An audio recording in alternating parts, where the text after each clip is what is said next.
Hello everyone, நான் உங்கள் ஜெய்சன் பேசுகிறேன். இந்த பதிவானது திரு அண்ணாமலை அவர்களை பற்றியதானது. நீங்கள் இப்போ பாருங்கள், அண்ணாமலைன்னு சொல்கிறவர் பிஜேபியின் தலைவராக தன்னை கூறிக்கொள்பவர் இன்றைக்கி தமிழகம் முழுவதுமாக ஒரு பாத யாத்திரையை நடத்தி கொண்டிருக்கிறார். நீங்கள் அந்த பாத யாத்திரையில் நீங்கள் நடக்கிறத பார்த்தீங்கன்னா,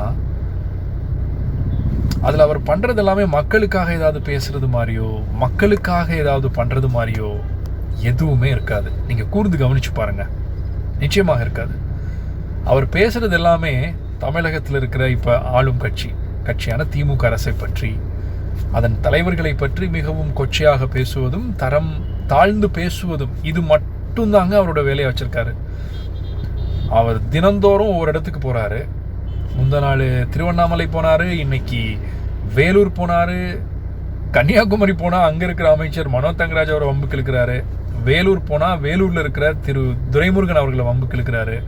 திருவண்ணாமலைக்கு போனால் அங்கே இருக்கிற அமைச்சர் திரு ஏவா வேலு அவர்களை வம்புக்கு இழுக்கிறார். இதை தவிர, இந்த வம்புக்கு இழுப்பதை தவிர மக்களுக்காக அவர் என்ன செய்கிறார்?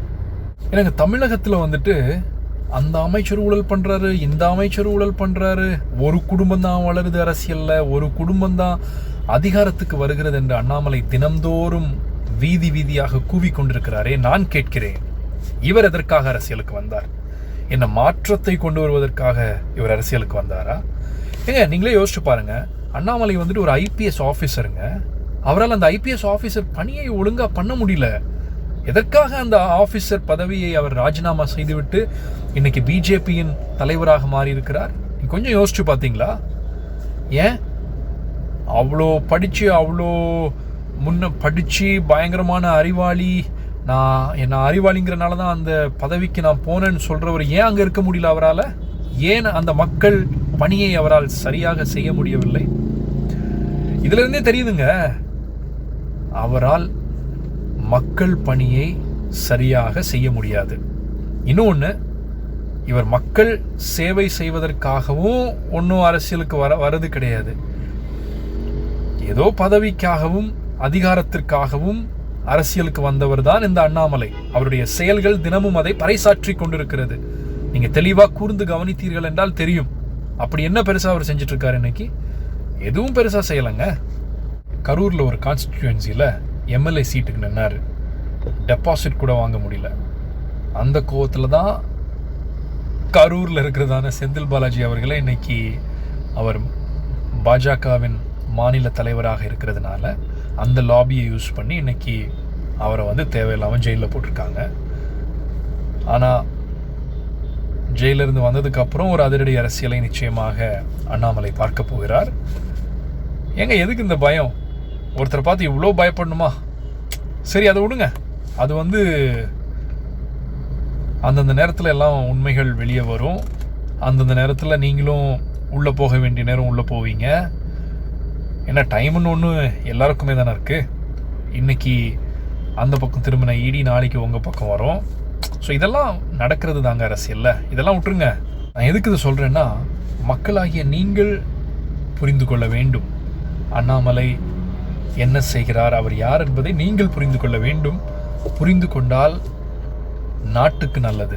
ஆனால் இப்போது ஒரு 2-3 டேஸாக பார்க்குறேன், ஒவ்வொரு ஊரில் போய் நின்றுக்கிட்டு இடி உங்கள் வீட்டு கதவை தட்டும், அவங்க வீட்டு கதவை தட்டும்னு சொல்கிறாரு.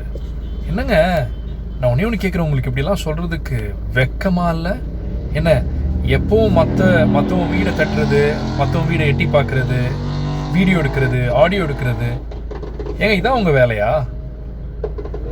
உங்கள் கட்சிக்காரங்களோட வீடியோ எட்டி பார்க்குறீங்க, வீடியோ எடுக்கிறீங்க, ஆடியோ எடுக்கிறீங்க. இதெல்லாம் கடந்த காலத்தில் நிகழ்ந்ததான நிகழ்வுகள் தானே. அவனும் பொய் சொல்லலையே.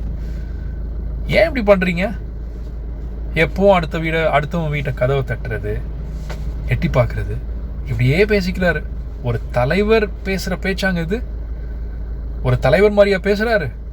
அவன் கதவை தட்டுவான், இவன் கதவை தட்டுவான். ஒரு நாகரிகமான பேச்சை தான் தமிழக மக்கள் விரும்புவார்கள் ஒரு தலைவரிடத்திலிருந்து.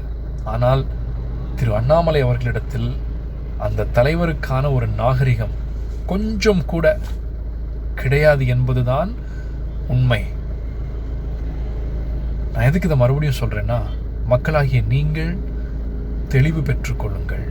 யார் யாரை தலைவராக அடையாளம் காண வேண்டுமோ அவர்களை நீங்கள் அடையாளம் கண்டு அவர்களுக்காக அவர்கள் பக்கம் நிற்க வேண்டும் என்பது என்னுடைய தாழ்மையான வேண்டுகோள். நன்றி, வணக்கம்.